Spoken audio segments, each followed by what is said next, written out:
বাংলাদেশ সরকারের সাথে এখন আমেরিকার যে সম্পর্ক, সেই প্রেক্ষিতে চীন আসলে কি ভাবলো সেটা গুরুত্বপূর্ণ না। ভারতের রাষ্ট্রদূত বাংলাদেশে নিযুক্ত হওয়ার পরে সে কিন্তু এখন পর্যন্ত প্রাইম মিনিস্টারের অ্যাপয়েন্টমেন্ট পান নাই। এই জায়গাটাতে আমাদেরকে ক্লিয়ার থাকতে হবে, আমাদের কোনো গ্লোবাল পাওয়ারের প্রক্সি হওয়া যাবে না।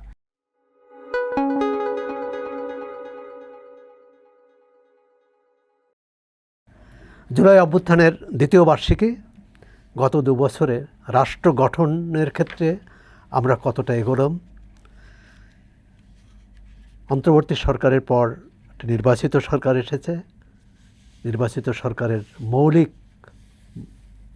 অভ্যন্তরীণ এবং বৈদেশিক নীতিতে কোনো পরিবর্তন এলো কিনা, এসব নিয়ে আমরা কথা বলবো আজকে জর্জিয়া স্টেট ইউনিভার্সিটির ডক্টর ফেলো এবং নর্থ সাউথ বিশ্ববিদ্যালয়ের শিক্ষক আসিফ বিন আলীর সঙ্গে।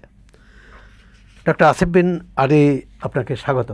যদি আপনার ডক্টর ফেলো, তারপর আপনাকে ডক্টর হিসেবেই আমরা সম্বোধন করছি। বলুন। না, ডক্টর হিসেবে এখনো করা যাবে না। আচ্ছা, করা যাবে না, ঠিক আছে। সৌরভ ভাই, আপনাকে ধন্যবাদ আমাকে আপনার শোতে আমন্ত্রণ জানানোর জন্য। আমি আপনার লেখা নিয়মিত পড়ি, আপনি আমাদের জেনারেশনের জন্য inspiration. It's an honour sitting with you today. আচ্ছা, যে বিষয়ে বলছিলাম যে বাংলাদেশের মুক্তিযুদ্ধ পরবর্তীকালে যত গণ অভ্যুত্থান, গণ আন্দোলন, এর লক্ষ্য তো রাষ্ট্র গঠন। তা আমরা রাষ্ট্র গঠন কতটা করতে পারলাম?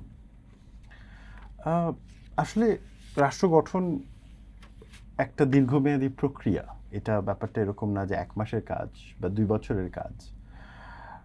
কখনো কখনো রাষ্ট্র গঠন করতে গেলে যুগের পর যুগ লেগে যায়। একটা রাষ্ট্র বানাতেও অনেক সময় লাগে। শুধু যদি আপনি চিন্তা করেন, আমরা এখন যে রাষ্ট্রটা পেয়েছি বাংলাদেশ, এবং 1,47,570 বর্গ কিলোমিটারের একটা ভূখণ্ড, একটা পতাকা, একটা সংবিধান, এবং 18 কোটি মানুষ, এবং 18 থেকে 20 কোটির মতন একটা মানুষ, এই অবস্থাতেও আসতে একটা দীর্ঘ সংগ্রামের প্রয়োজন হয়েছে। আমি শুধুমাত্র এই দীর্ঘ সংগ্রামের একটা যদি ছোট অংশের উপরে ফোকাস করি, একটা ছোট টাইম ফ্রেম 1940 থেকে 1971 সাল পর্যন্ত, তাহলে দেখবেন যে এই সময়ের মধ্যে অনেকগুলো ভয়াবহ ঘটনা ঘটেছে। 40 সালের পরে 43-এর দুর্ভিক্ষ, এই বাংলার লক্ষ লক্ষ মানুষ শুধু না খেতে পেয়ে মারা গেছে। 46-এর দাঙ্গা কলকাতায়, নোয়াখালীতে এবং গোটা বাংলা জুড়েই। আবার 46-এর নির্বাচন, 46-এর নির্বাচন, পরবর্তীতে 47 সালে ভারত ভাগ, এবং ভারত ভাগের সময়কার সাম্প্রদায়িক দাঙ্গা, মানুষের উদ্বাস্তু হওয়া, 71 সালের গণহত্যা, যখন মানুষ রাষ্ট্রের নিপীড়নের বিরুদ্ধে দাঁড়িয়েছে। শুধু যদি আপনি এই সময়টা নেন এবং এই ভূখণ্ডের মানুষের রাজনৈতিক এবং প্রতিদিনকার সংগ্রামের দিকে তাকান, দেখবেন যে সেইটা করতে গিয়ে ওই সময়ের মধ্যে লক্ষ লক্ষ মানুষ মারা গেছে। আপনি দুর্ভিক্ষ থেকে শুরু করে গণহত্যা পর্যন্ত দেখেন, এবং এতগুলো মানুষের এত প্রাণের বিনিময়, এত রক্তের বিনিময়ে আমরা 71-এ এসে একটা দেশ পেলাম। গত 54 বছর ধরে, 55 বছর ধরে আমাদের এই দেশ বানানোর বা রাষ্ট্র গঠনের একটা প্রচেষ্টা চলেছে। কখনো কখনো কিছু কিছু জায়গায় খুব ভালো প্রোগ্রেস ঘটেছে, কিছু কিছু জায়গায় খুব একটা প্রোগ্রেস ঘটেনি। যেমন অনেক বিশ্লেষক বলে অর্থনৈতিক ক্ষেত্রে আমরা আমাদের অগ্রগতি একটা দৃশ্যমান, এবং ডেফিনেটলি অর্থনৈতিক ক্ষেত্রে, জীবনযাপনের মান উন্নয়নের ক্ষেত্রে, একটা বেশি সংখ্যক মানুষের ক্ষেত্রে, শিক্ষার সুযোগের ক্ষেত্রে, স্বাস্থ্যের সুযোগের ক্ষেত্রে আজ থেকে 50 বছর আগের থেকে এখনকার অবস্থা অনেক বেশি ভালো হয়েছে। কিন্তু আবার একই সময়, এই পুরো সময় আমরা যে জায়গাটাতে ফেল করেছি, আমাদের সব থেকে বড় ফেইলিয়ারের জায়গাটা হচ্ছে রাজনীতি। আমরা যদি খেয়াল করে দেখি গত এই 4 যুগে, আমরা দেখব যে আমরা ক্ষমতা হস্তান্তরের কোনো সঠিক প্রক্রিয়া তৈরি করতে পারি না, যেটা রাষ্ট্রের সার্ভাইভালের জন্য সব থেকে গুরুত্বপূর্ণ বিষয়, অপরিহার্য বিষয়। কারণ আপনি যে প্রশ্নটা করলেন যে আমরা রাষ্ট্র গঠনে কতটুকু এগোলাম, এই রাষ্ট্র গঠনের আগানোটা আসলে নির্ভর করে আমাদের সোসাইটি ক্ষমতা হ্যান্ডেল করাতে ম্যাচিওর হয়েছে কিনা, এবং সেই জায়গাটাতে আমরা এখন পর্যন্ত দেখতে পাচ্ছি ম্যাচিউরিটি আসে। আমরা কতটা পরিপক্ক হয়েছি? আমরা এখনো পরিপক্ক হইনি, এবং পরিপক্ক না হওয়ার উদাহরণই হচ্ছে আজ থেকে 2 বছর আগে 5 আগস্টের মতন একটা ঘটনা ঘটে, যখন এই দেশের সাধারণ মানুষ রাস্তায় বের হয়ে আসে এবং রাষ্ট্রের ক্ষমতাগুলোকে একদম মাটির সাথে মিশিয়ে দেয়। সেটাই প্রমাণ করে যে আমরা ক্ষমতা ডিল করতে, ক্ষমতা হস্তান্তর প্রক্রিয়াতে ম্যাচিওর হই না, এবং ক্ষমতাকে চ্যালেঞ্জ করে এবং ক্ষমতাকে চ্যালেঞ্জ করে। দেখেন, এটা এখন অনেকেই মানুষকে দোষ দিতে পারে যে মানুষ কেন এটা করলো, যেটা অনেকেই যারা জুলাই নিয়ে সমালোচনা করেন, কিন্তু তারা এটা বুঝতে চান না।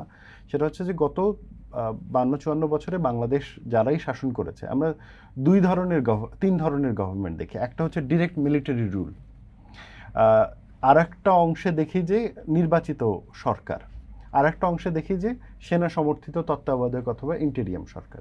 এবং আপনি যদি চিন্তা করেন যে গত 52-54 বছরে অনেকেই শাসন করেছে, বাট 5 জন ব্যক্তিকে কেন্দ্র করে পুরো শাসনটা কেন্দ্রীভূত হয়েছে। একটা হচ্ছে মুক্তিযুদ্ধের পরে ফাউন্ডিং প্রেসিডেন্ট শেখ মুজিবুর রহমান, আরেকটা হচ্ছে একজন মুক্তিযোদ্ধা এবং প্রেসিডেন্ট জিয়াউর রহমান, হুসেন মোহাম্মদ এরশাদ, খালেদা জিয়া এবং শেখ হাসিনা।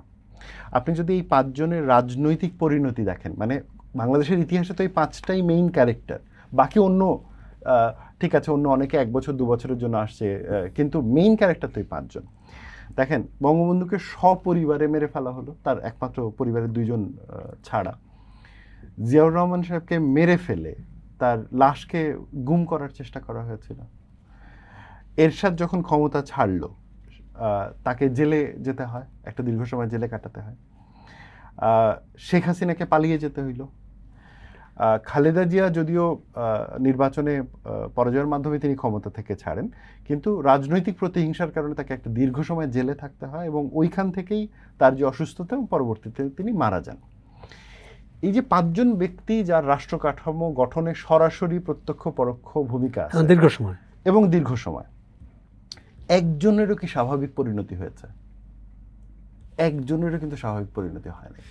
তো এইটা কি প্রমাণ করে? এটা প্রমাণ করে যে আমরা রাষ্ট্র গঠন করতে পারিনি। রাষ্ট্র গঠন প্রক্রিয়া আমাদের অনেকটা যাত্রা এখনো বাকি আছে।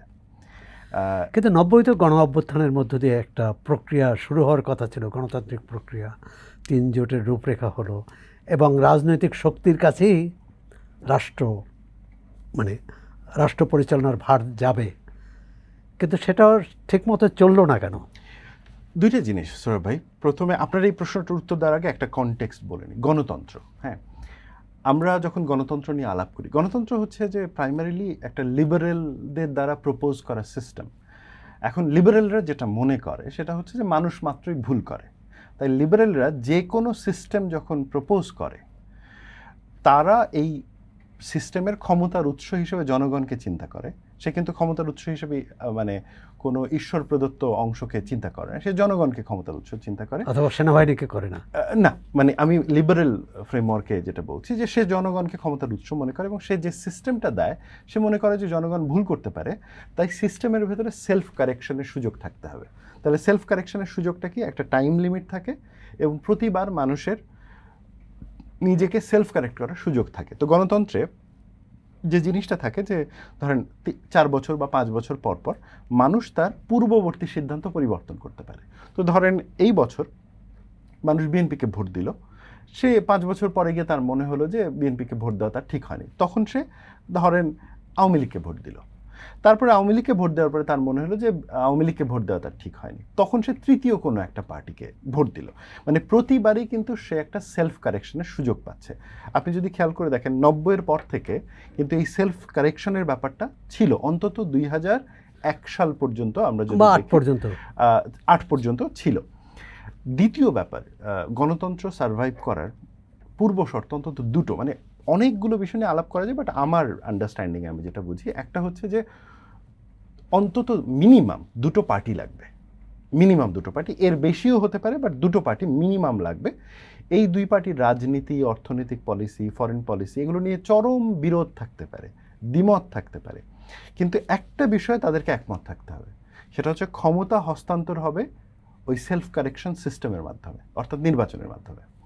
দ্বিতীয় যে ব্যাপারটা সেটা হলো যে এই সিস্টেমটাকে, এই 2টো পার্টিটাকে অ্যাকাউন্টেবল রাখা এবং গণতন্ত্রকে অব্যাহত রাখার জন্য একটা বড় মিডল ক্লাস দরকার হয়, যেই মিডল ক্লাসের একটা নিজস্ব জীবন ধারণ পদ্ধতি আছে, তার একটা লাইফস্টাইল আছে, এবং তাকে এটা মনে করতে হবে যে সে যদি গণতন্ত্রে না থাকে তবে তার এই লাইফস্টাইল নষ্ট হয়ে যাবে, তার এই লাইফস্টাইল ধ্বংস হয়ে যাবে। অতএব সে তার এই লাইফস্টাইলের প্রোটেকশনের জন্যই সে গণতন্ত্রের প্রতি আগ্রহ দেখাবে যে ঠিক আছে, তাহলে এই পদ্ধতিতে আমরা এই রাজনীতিতে পার্টিসিপেট করব। 90-এর পরে সেই সময় মেজর দুটো পলিটিক্যাল পার্টি, বিএনপি এবং আওয়ামী লীগ, আরও অন্যান্য পার্টি ছিল, এবং সিভিল সোসাইটি, তাদের মধ্যে একটা, আমি বলতে পারি যে একটা সামাজিক চুক্তি হয়েছিল যে ঠিক আছে, এরশাদের নেতৃত্বে স্বৈরশাসনের বিদায় হয়েছে, একটা গণ অভ্যুত্থান হয়েছে, তাহলে এই নতুন পরিস্থিতিতে বাংলাদেশ কিভাবে চলবে, এবং তারা ঠিক করলো যে গণতন্ত্রের মাধ্যমে চলবে, সেলফ কারেক্টিং সিস্টেমের মাধ্যমে চলবে। এবং সেই সময়কার যে মধ্যবিত্ত শ্রেণী, সেও কিন্তু সেটার প্রতি একটা সমর্থন জানালো, এবং আমরা দেখলাম যে এই সিস্টেমটা কাজ করলো। অর্থাৎ 90-তে কাজ করলো, প্রথম নির্বাচনে খালেদা জিয়ার নেতৃত্বে বিএনপি সরকার আসলো, 96-তে গিয়ে আওয়ামী লীগ সরকার ক্ষমতায় আসলো, তারপরে 2001 সালে আওয়ামী লীগ সরকার আবার নির্বাচন দিল এবং বিএনপি ক্ষমতায় আসলো। এই তো পরপর 3টা সিমিংলি ভালো নির্বাচনে ক্ষমতার হস্তান্তর হলো। আমরা সংকটটা দেখা শুরু করলাম আসলে 2006 থেকে। আমরা দেখলাম যে 2006 সালে প্রাথমিকভাবে যে একটা মোটামুটি ওই যে সামাজিক চুক্তির একটা ফ্রেমওয়ার্ক ছিল তত্ত্বাবধায়ক সরকার, বিএনপি নেতৃত্বাধীন 4 দলীয় জোট সরকার, তখন তারা মনে করলো যে একটু তো টুইস্ট করাই যায়। তো এই একটু টুইস্ট করতে গিয়ে তারা যেটা করলো যে তত্ত্বাবধায়ক সরকারের বিচারপতির বয়স নিয়ে একটা ইস্যু তৈরি করলো, বয়স বাড়িয়ে দিল, ভোটার তালিকা নিয়ে একটা সন্দেহের জায়গা তৈরি হলো, এবং বিতর্কিত নির্বাচন কমিশনের নিয়োগ দিল। এখন দেখেন, সিস্টেমটা কিন্তু তত্ত্বাবধায়কই ছিল, কিন্তু খুব সামান্য কিছু পরিবর্তনও কিন্তু রাজনীতিতে বিশ্বাসভঙ্গের জায়গা হতে পারে, এবং সেটাই তৈরি হলো। এবং আমরা দেখলাম যে সেই প্রেক্ষিতে একটা বড় আন্দোলন তৈরি হলো, এবং সেই আন্দোলনে আওয়ামী লীগ একটা বড় প্রেশার তৈরি করলো, প্রচুর ভায়োলেন্স হলো। হ্যাঁ, আওয়ামী লীগের দিক থেকে প্রচুর হরতাল হলো, ভায়োলেন্স হলো, এবং শেষ পর্যন্ত মানে সামাজিক চুক্তি যখন প্রায় ভঙ্গুর একটা অবস্থা, তখন আমরা দেখলাম যে মিলিটারি ব্যাকড একটা সরকার আসলো।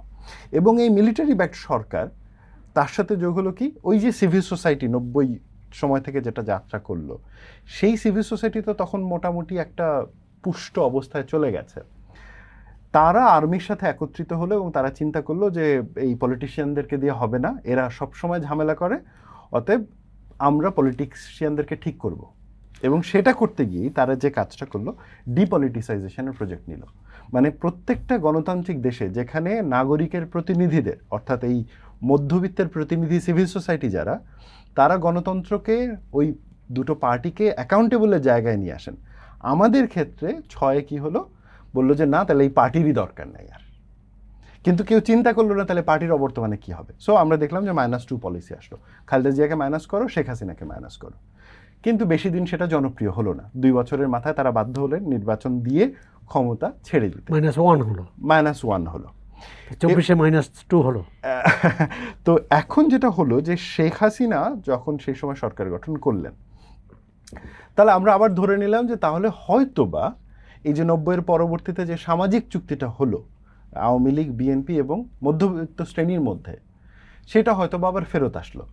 কিন্তু আমরা দেখলাম যে সেটা ফেরত আসলো না, কারণ 2006-এ এই চুক্তিটা ভঙ্গ করলো আংশিকভাবে বিএনপি, কিন্তু এইটা সব থেকে সফলভাবে ভঙ্গ করলো আওয়ামী লীগ 2011, অর্থাৎ 2011-তে। সে আর বিএনপির মতন ছোট্ট করে টুইস্ট করতে যায় নাই, সে পুরো সিস্টেমটাকে বাতিল করে দিল, এবং সেটাও 2/3 সংখ্যাগরিষ্ঠতার জোরে, এবং 2/3 এবং আমাদের এখানকার রাজনৈতিক সংস্কৃতিতে একটা বড় 2/3 সংখ্যাগরিষ্ঠতাকে একটা বড় বিপদ হিসেবে দেখা, কারণ যতগুলো সংসদের 2/3 সংখ্যাগরিষ্ঠতা ছিল যে দলেরই ক্ষমতাসীনদের, তাদের বিদায় প্রস্থানটা কখনোই সুখকর হয়নি। তো তারপরে দেখেন কি হলো, যে শেখ হাসিনার সরকার এসে পুরো তত্ত্বাবধায়ক সরকারটাকে বাতিল করে দিল। অর্থাৎ এই যে 90-এর পরবর্তীতে যে সামাজিক চুক্তিটা হয়েছিল 2 দল, মেজর 2 দল এবং মধ্যবিত্তের মধ্যে, সেইটার কফিনে শেষ পেরেক মারা হলো। তার মানে 24-এর অভ্যুত্থানের পটভূমিটা 2011-তেই তৈরি করা হলো। এই পটভূমিটা তৈরি হওয়া শুরু করেছে 2006 থেকে 11 এই সময়টার মধ্যে। হ্যাঁ, এটা, এবং এই পটভূমিতে সব থেকে বেশি কন্ট্রিবিউশন করেছে আওয়ামী লীগ, এবং 2006-এও খানিকটা বিএনপির কন্ট্রিবিউশন ছিল। আমি আসলে পুরো সময়টা বিগত 24 বছর দেখতে আগ্রহী। 2014 নির্বাচন, ভয়াবহ খারাপ একটা নির্বাচন, 2018 নির্বাচন ভয়াবহ খারাপ একটা নির্বাচন, 24-এর নির্বাচন একই অবস্থা, কোনোভাবেই এর কোনো নির্বাচন গ্রহণযোগ্য নয়। তার মানে হচ্ছে গণতন্ত্রের যে বেসিক ফ্রেমওয়ার্ক, এগেইন ফেরত আসি, দুইটা পার্টি সব বিষয়ে বিরোধ করবে কিন্তু এক বিষয়ে একমত থাকবে, ক্ষমতা হস্তান্তরের প্রক্রিয়া। আর যেটা আমরা civil বলতে পারি society- ভারতে অন্তত হয়েছে। এই রীতিটা চলে আসছে। অন্যদিকে যে মধ্যবিত্ত শ্রেণী প্রতিনিধির একটা অংশ তো তারা ডিপলি ডেড হয়ে গেল যে 2006-এ ডিপলিটিসাইজেশনে অংশ নেওয়ার ফলে, এবং তারপরে আমাদের যে নতুন সিভিল সোসাইটি তৈরি তারপরে যে নতুন মধ্যবিত্ত শ্রেণী তৈরি হলো, এই মধ্যবিত্ত শ্রেণীর প্রত্যাশাও কিন্তু ভিন্ন ভিন্ন আছে। অর্থাৎ 90 পরবর্তী সময়ের যে মধ্যবিত্ত শ্রেণী, আমরা যদি সেটাকে খুব কাছ থেকে দেখি, আমরা দেখব যে সেটার যে এডুকেশন প্রসেস সেটা মোটামুটি স্কুল, কলেজ, বিশ্ববিদ্যালয় থেকে আসছে। সেখানে দেখব যে একটা অংশ তাদের যে আয় ইনকাম সেটা সরকারি চাকরি, শিক্ষকতা, সাংবাদিকতা, এই রেগুলার ক্লাসিক্যাল প্রফেশনগুলোতে ছিল, এবং সেই মধ্যবিত্ত শ্রেণীর যে জীবনধারাটা ছিল তারা মনে করেছে দুই পার্টি এবং গণতন্ত্র এইটুকু দিয়ে তারা ঠিক আছে, তাদের জীবনধারা অব্যাহত থাকবে।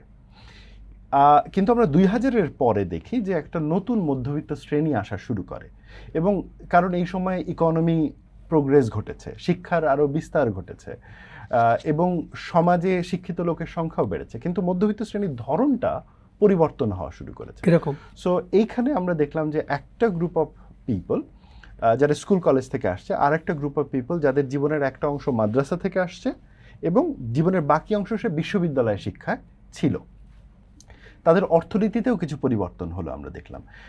সেই আগের মতন শুধুমাত্র সরকারি চাকরি, শিক্ষকতা বা সাংবাদিকতা না, যেহেতু একটা certain amount of neoliberal capital develop করেছে ঢাকাতে, তাহলে আমরা দেখলাম যে কর্পোরেট অফিসগুলো এখন একটা ইনকামের উৎস। আমরা দেখলাম যে ব্যবসা বাণিজ্যের খানিকটা প্রসার ঘটেছে, সো সেটাও এই মধ্যবিত্ত শ্রেণীর একটা আয়ের উৎস। আর একটা বড় আয়ের উৎস হচ্ছে প্রবাসীদের পাঠানো টাকা, এবং এই প্রবাসীদের একটা বড় অংশ কিন্তু মধ্যপ্রাচ্যে থাকেন, সেখান থেকেই তারা অর্থ পাঠান। সো এই যে মধ্যবিত্ত শ্রেণী সে 90-এর তুলনায় আরও বড় হয়েছে, এটা কিন্তু একটা ভালো খবর, যে তার মানে বেশি সংখ্যক মানুষ মধ্যবিত্ত শ্রেণীতে ঢুকেছে, তাদের আয় ইনকাম বৃদ্ধি পেয়েছে।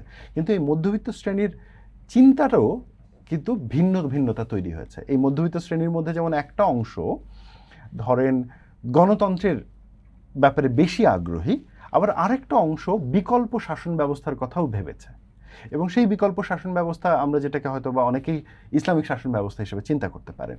সো গণতন্ত্রের প্রতি যে একক সমর্থন সেটা কিন্তু আর মধ্যবিত্ত শ্রেণীর মধ্যে অব্যাহতভাবে নাই। মানে উদার গণতন্ত্র বা মধ্যপন্থার প্রতি যে সমর্থন সেটা কমে গেছে।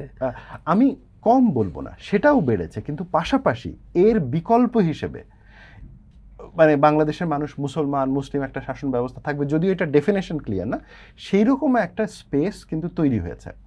এখন আপনি 24-এ আসি, 24-এর পুরো সিচুয়েশনটা দেখি। পলিটিক্যাল পার্টি, বিশেষ করে আওয়ামী লীগ, একদম যে সামাজিক চুক্তিটা ছিল সেটা তো একদম ধ্বংস করে ফেললো। গ্রহণযোগ্য কোনো নির্বাচন হয় নাই, মধ্যবিত্ত শ্রেণী পরিবর্তন হয়েছে, এক পক্ষ গণতন্ত্রের পক্ষে, আরেক পক্ষ ইসলামী শাসন ব্যবস্থার মতন একটা ব্যাপারের পক্ষে, এবং ক্ষমতা হস্তান্তরের কোনো স্বাভাবিক প্রক্রিয়া নাই। তার মানে হচ্ছে রাষ্ট্রের ভেতরে প্রেশার বিল্ড আপ হচ্ছে, এবং সেই প্রেশারটারই তো বিস্ফোরণ ঘটলো 5 আগস্টে, এবং প্রধানমন্ত্রী পালিয়ে যেতে বাধ্য হলো। হ্যাঁ, আমরা দেখলাম যে বায়তুল মোকাররমের ইমাম থেকে শুরু করে জুডিশিয়ারি পর্যন্ত কেউ এর বাইরে আর নাই। তার মানে রাষ্ট্র চরমভাবে ভাঙনের মুখোমুখি হলো।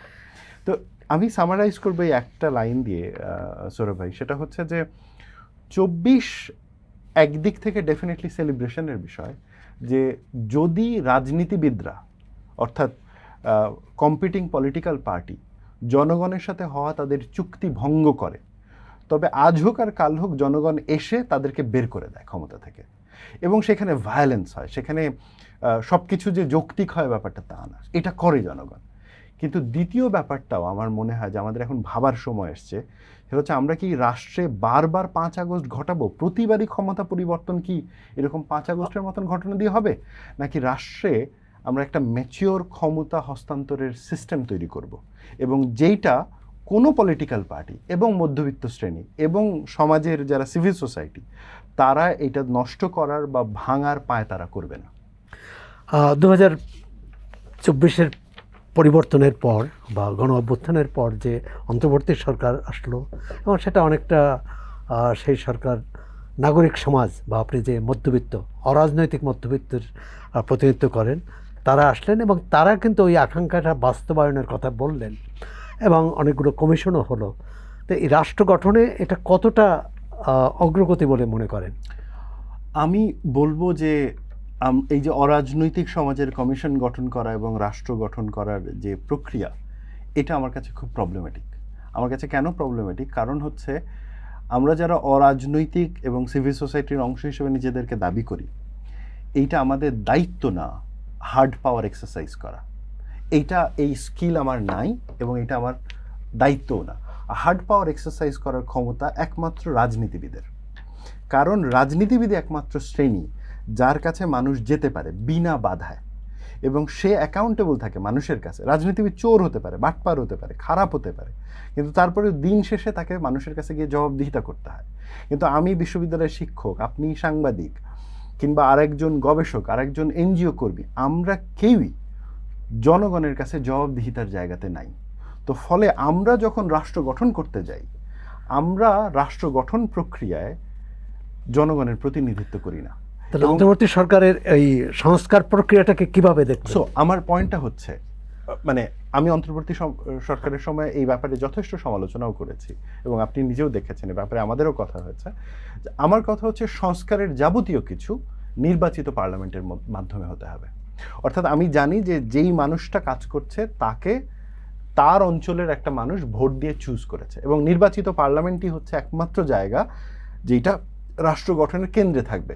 ভুল হতে পারে, স্লো হবে, হয়তোবা সব কিছু আমি রাতারাতি চাচ্ছি সেটা পাবো না, কিন্তু ওইটাই একমাত্র সাস্টেনেবল এবং কম ক্ষতিকর উপায়।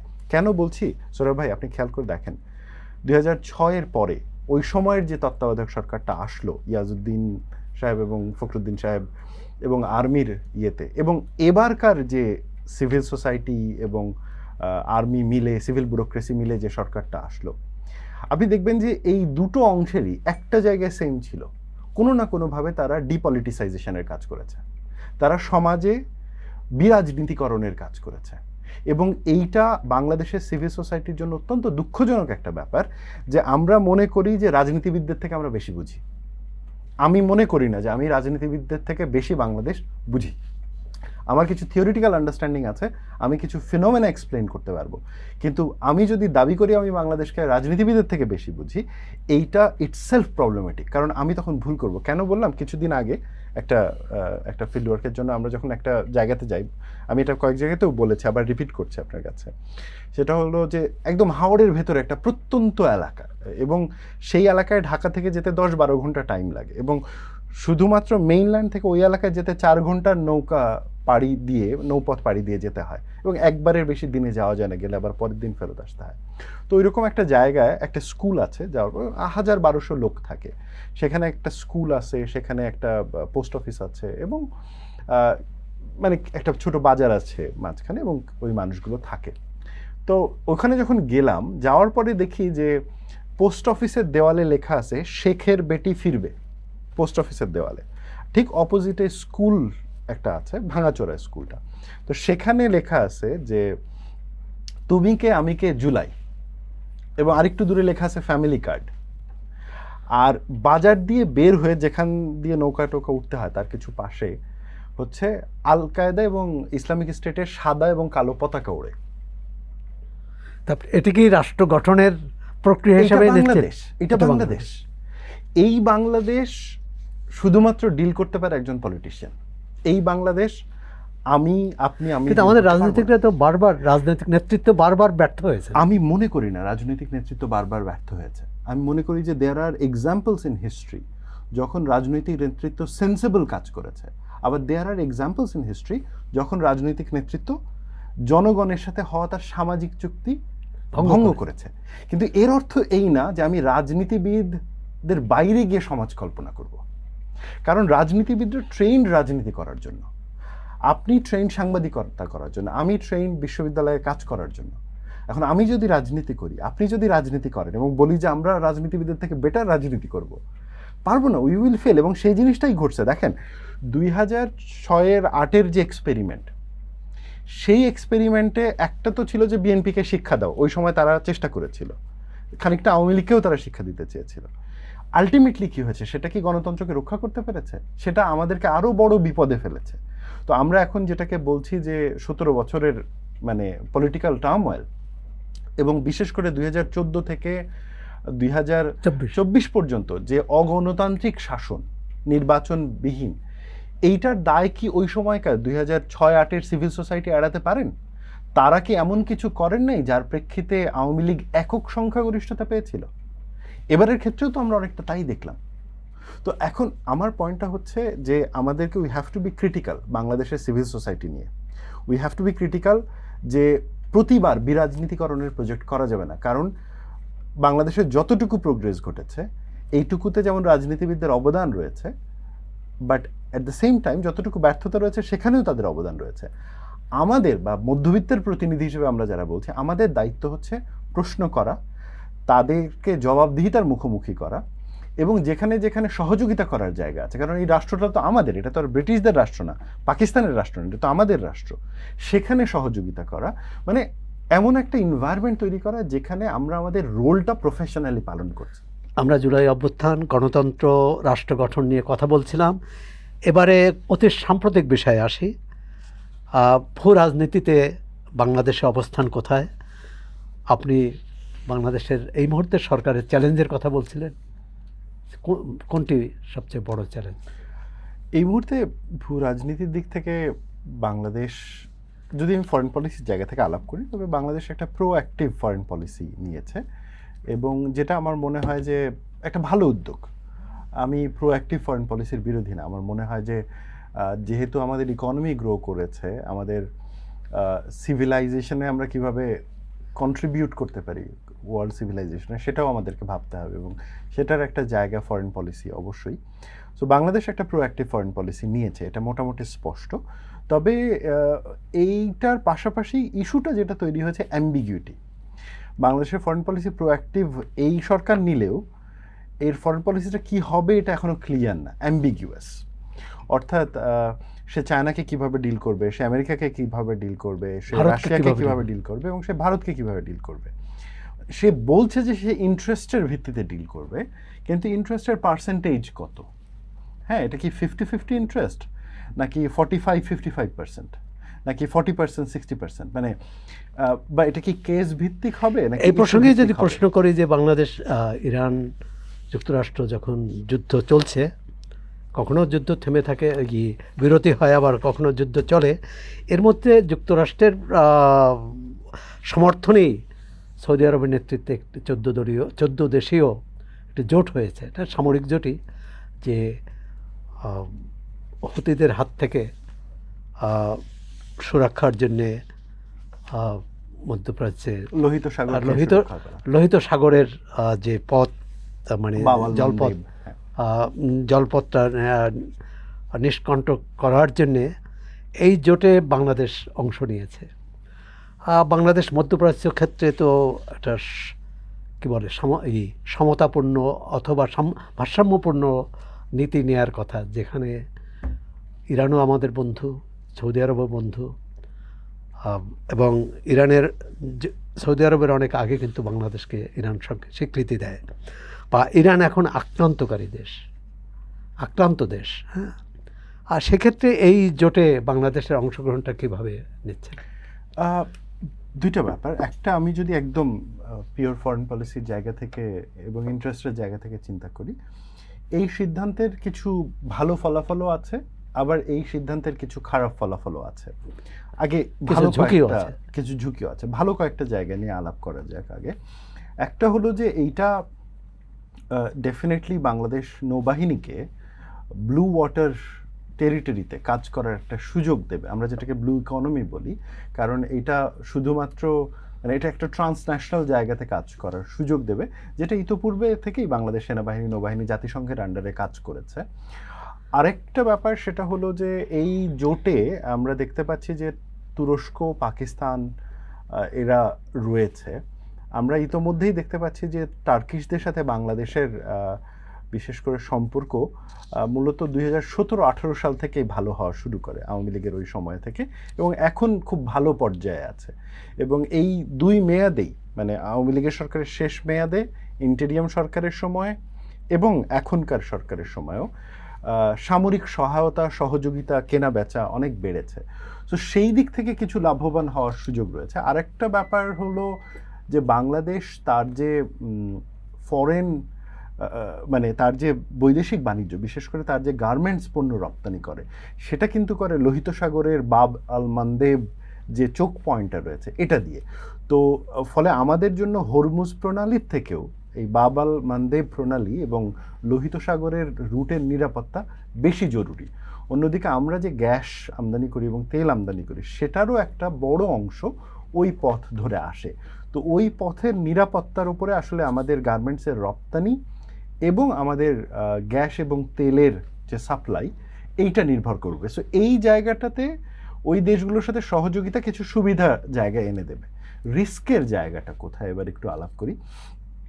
সৌদি আরব এই জোটটা যখন করেছে তখন তারা বলেছে এটা হচ্ছে নন এগ্রেসিভ একটা টিম, একটা জোট, মানে আত্মরক্ষামূলক একটা জোট। কিন্তু আমরা জানি যে মধ্যপ্রাচ্যে এখন যুদ্ধ চলছে এবং ইয়েমেনের হুতিদের সাথে ইরানের একটা সরাসরি সম্পর্ক রয়েছে, এবং ইয়েমেনে সৌদি প্রচুর হিউম্যান রাইটস ভায়োলেশন করেছে, এ বিষয়ে কোনো সন্দেহ নাই।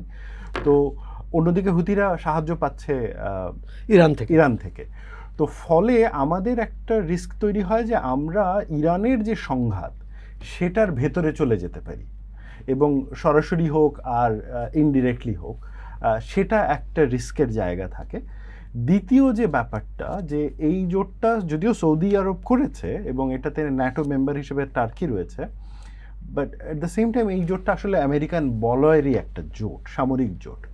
তো সেই ক্ষেত্রে আমাদের এই অংশগ্রহণ আমাদের অন্য যারা পার্টনার যাদের সাথে আমরা এঙ্গেজ হই, চায়না, রাশিয়া এবং ভারত, এবং এই জায়গাগুলোতে এক ধরনের রং মেসেজিং যেতে পারে। তবে সেটাও হ্যান্ডেল করার উপায় আছে যদি সরকারের দিক থেকে প্রোঅ্যাক্টিভভাবে নিজেদের অবস্থান ক্লিয়ার করে।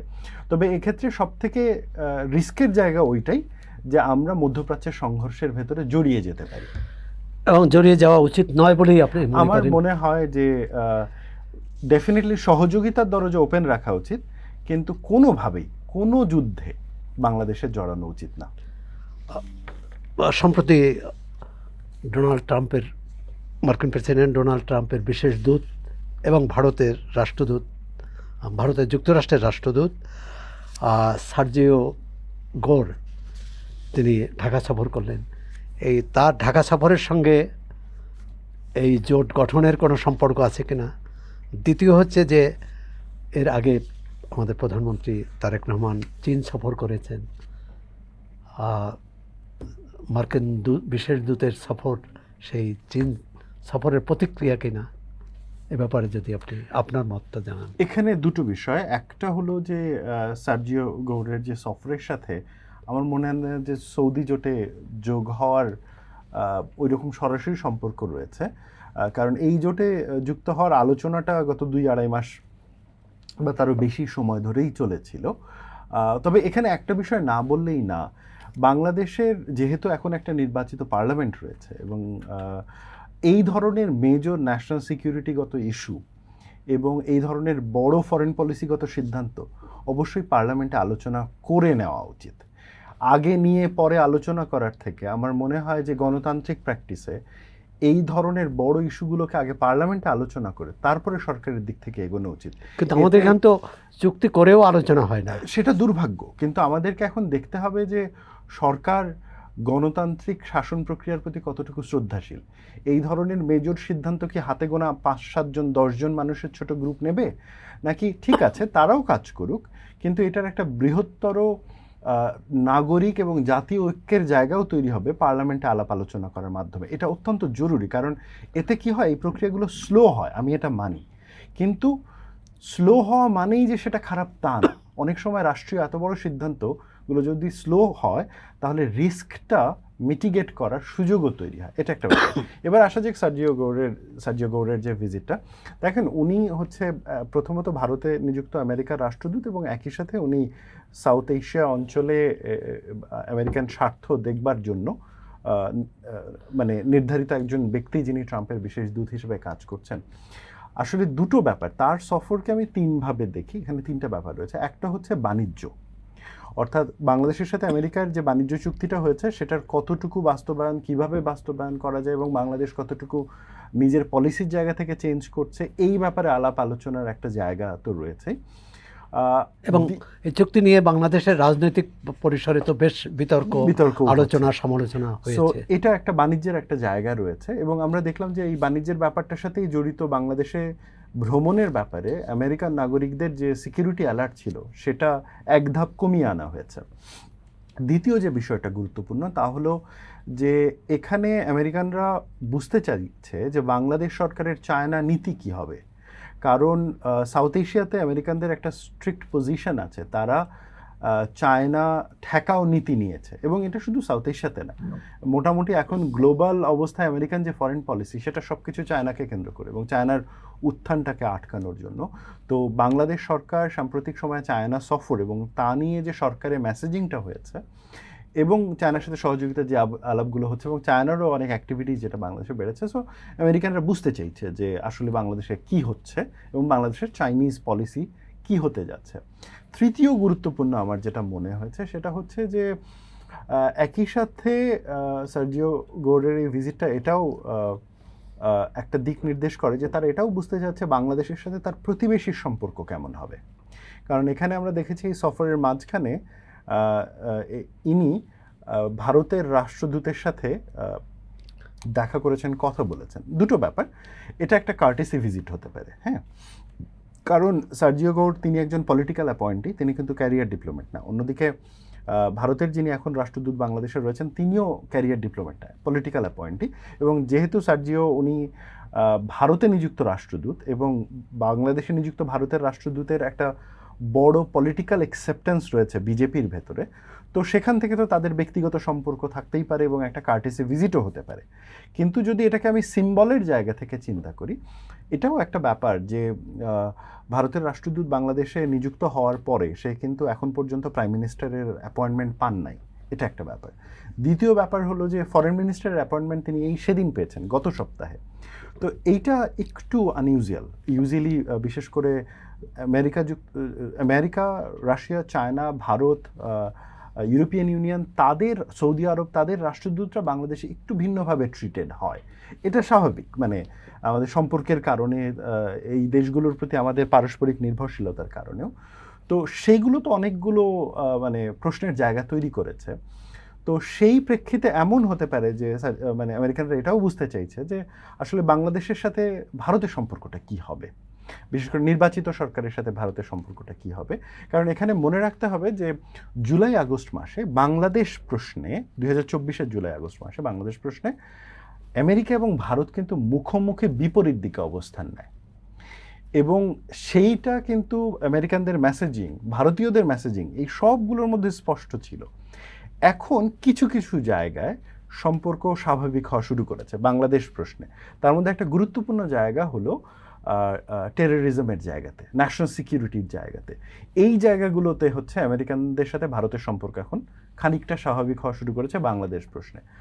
আমার ধারণা আরও একটা ব্যাপার, সেটা হলো যে এই সফরের মাধ্যমে আমেরিকানরা, বিশেষ করে যে রাষ্ট্রদূত যিনি আসছেন, তিনি কিন্তু এক অর্থে তারেক রহমানের সরকারের প্রতি একটা আস্থাও জানিয়ে গেলেন যে তারা আসলে এই মধ্যপন্থী রাজনীতিটাই চাচ্ছে বাংলাদেশে, কোনো ফার রাইট এক্সট্রিম দিকে তারা যেতে চায় না বা ওই ধরনের কিছুতে তাদের খুব একটা সমর্থন বা আগ্রহ থাকবে না। এখন আপনি প্রশ্ন করতেই পারেন বাংলাদেশের অভ্যন্তরীণ বিষয়ে বাইরের একটা দেশ কেন হস্তক্ষেপ করবে, কিন্তু এই প্রশ্ন তো আর সাজে না, কারণ এটা মোরাললেস আমরা জানি আমাদের রাজনীতিতে যেমন দেশীয় অ্যাক্টর রয়েছে, বিদেশি অ্যাক্টরও রয়েছে। সো আমার মনে হয় যে এই সফরটাকে সেখান থেকেই দেখা উচিত। এর আগে এখানে যে মার্কিন রাষ্ট্রদূত তিনি বলেছিলেন যে চুক্তি নিয়ে সমালোচনার জবাবে যে এই চুক্তি মানে চূড়ান্তভাবে বাংলাদেশ ও ভারতের বাংলাদেশ ও যুক্তরাষ্ট্রের জনগণের স্বার্থ রক্ষা করবে বিশেষ করে তিনি বিনিয়োগের কথা বলেছেন যে বাংলাদেশে যুক্তরাষ্ট্রের বিনিয়োগ বাড়বে এবং একটি বিনিয়োগ প্রতিনিধি দল বাণিজ্য প্রতিনিধি দল সামনে আসছে। কিন্তু চীন বিষয়টিকে কীভাবে দেখবে? আপনি বলছিলেন যে বাংলাদেশের চীন নীতি বুঝতে মার্কিন বিশেষদূত আসছেন, তো এখন এই যে মার্কিন রাষ্ট্রদূতের বাংলাদেশ সাপোর্টটাকে চীন কিভাবে নেবে, তারা কোন দৃষ্টিতে দেখবে? এই প্রশ্নটা যদিও খুব গুরুত্বপূর্ণ প্রশ্ন, কিন্তু বাংলাদেশ সরকারের সাথে এখন আমেরিকার যে সম্পর্ক, সেই প্রেক্ষিতে চীন আসলে কি ভাবলো সেটা গুরুত্বপূর্ণ না। কারণ বাংলাদেশে আমেরিকানদের প্রভাব আনপ্যারালাল, এবং এইটা অন্য কোনো কান্ট্রির এই পরিমাণ প্রভাব নাই। শুধুমাত্র ইন্ডিয়ার কাছাকাছি পর্যায়ের প্রভাব ছিল, কিন্তু তারপরেও সেটা আমেরিকানদের প্রভাবের পর্যায়ে ছিল না। এটা কি আওয়ামী লীগ সরকারের সময় ভারতের যে প্রভাব ছিল তার সঙ্গে তুলনা করছে? না, এটা শুধু আওয়ামী লীগ সরকারের সময় না। ইভেন মানে আমরা যদি গত 30-40 বছরের বাংলাদেশের ইতিহাস দেখি, বাংলাদেশের উপরে আমেরিকানদের প্রভাব আনপ্যারালাল। এর অনেকগুলো কারণ আছে, অর্থনৈতিক কারণ আছে, হ্যাঁ, এবং স্ট্র্যাটেজিক কারণ আছে। আমরা আমাদের ধরেন আমাদের ব্যবসার জন্য বৃহত্তরভাবে আমেরিকানদের উপরে নির্ভরশীল। আমরা আমাদের যে সিস্টেমগুলো ব্যবহার করি, আমাদের যে আইটি সিস্টেম থেকে শুরু করে আমাদের ধরেন কমিউনিকেশনের যে সিস্টেমগুলো, এগুলো অধিকাংশই আমেরিকান সিস্টেম। আমাদের সামরিক বাহিনীর ট্রেনিং থেকে শুরু করে এই জায়গাগুলোতেও আমেরিকানদের হিউজ ইনভলভমেন্ট রয়েছে। ইভেন আমাদের যে এলিট সোসাইটির, আপনি যদি তাদের রুচি দেখেন, তাদের এডুকেশন দেখেন, তাদের ব্যাকগ্রাউন্ড দেখেন, they are more close to American society, British society then Chinese society. তো ফলে আপনি কিন্তু মানে ধরেন ভূমধ্যসাগর পাড়ি দিয়ে আমেরিকায় যেতে চায় এখানকার মানুষ, কিংবা ইউরোপে যেতে চায়। চায়নাতে কিন্তু কম যেতে চায়, এখন যাচ্ছে কিন্তু কম। চায়না এই গত 10 বছর আগ পর্যন্ত আমাদের কাছে একটা অপরিচিত গন্তব্য ছিল। সো আমেরিকানদের প্রভাব বাংলাদেশের সোসাইটিতে সবসময় ছিল, আগেও ছিল, এখনও আছে, এবং মোটামুটি অদূর ভবিষ্যতেও থাকবে। সো চাইনিজদের ক্ষেত্রে আমাদের এটা দেখার বিষয় যে আমাদের এই জায়গাটাতে ব্যালেন্স করতে হবে, যাতে চাইনিজরা মনে না করে যে আমরা কোনো মানে গ্লোবাল পাওয়ারের হয়ে চাইনিজদের বিরুদ্ধে কাজ করছি। এই জায়গাটাতে আমাদেরকে ক্লিয়ার থাকতে হবে। আমাদের কোনো গ্লোবাল পাওয়ারের প্রক্সি হওয়া যাবে না। হ্যাঁ, আমেরিকা আমাদের বন্ধু, তাদের সাথে আমাদের কাজ করতে হবে, তাদের সাথে আমাদের ব্যবসা বাণিজ্য সহযোগিতা অব্যাহত রাখতে হবে, কিন্তু এর অর্থ এই না যে আমাদেরকে চায়না বিরোধী হতে হবে। যুক্তরাষ্ট্রের সাথে যে বাণিজ্য চুক্তির কথা উল্লেখ করলাম এবং এটা নিয়ে বেশ সমালোচনা হচ্ছে, সংশোধনের কোনো সুযোগ আছে কিনা? এই চুক্তি খুব সেন্সিটিভ একটা বিষয় এখন পর্যন্ত। যদিও চুক্তি থেকে বের হয়ে যাওয়ার উভয় দেশের সুযোগ রয়েছে, কিন্তু বর্তমান রাজনৈতিক এবং বিশ্ব পরিস্থিতিতে এবং বাংলাদেশের যে সক্ষমতা, তার প্রেক্ষিতে এখন পর্যন্ত আমি এরকম কোনো সম্ভাবনা দেখি না যে এতে সংশোধন অথবা চুক্তি থেকে বের হয়ে আসার কোনো সুযোগ বাংলাদেশে আছে। তার মানে চুক্তি মেনেই নিতে হবে এখন পর্যন্ত তো তাই মনে হচ্ছে। এখন এটা নির্ভর করবে যে দেশের ভেতরে যদি প্রচণ্ড পলিটিক্যাল চাপ তৈরি হয়, তখন সরকার কি করবে, তখন সে কি আমেরিকানদের সাথে আলাপ আলোচনা করবে কি না। তবে এখন পর্যন্ত ওই ধরনের পলিটিক্যাল চাপ হওয়ার তো স্পেস দেখছি না। যদি হয় তখন আমরা হয়তো সেটা নিয়ে আরও বিস্তারিত বলতে পারবো।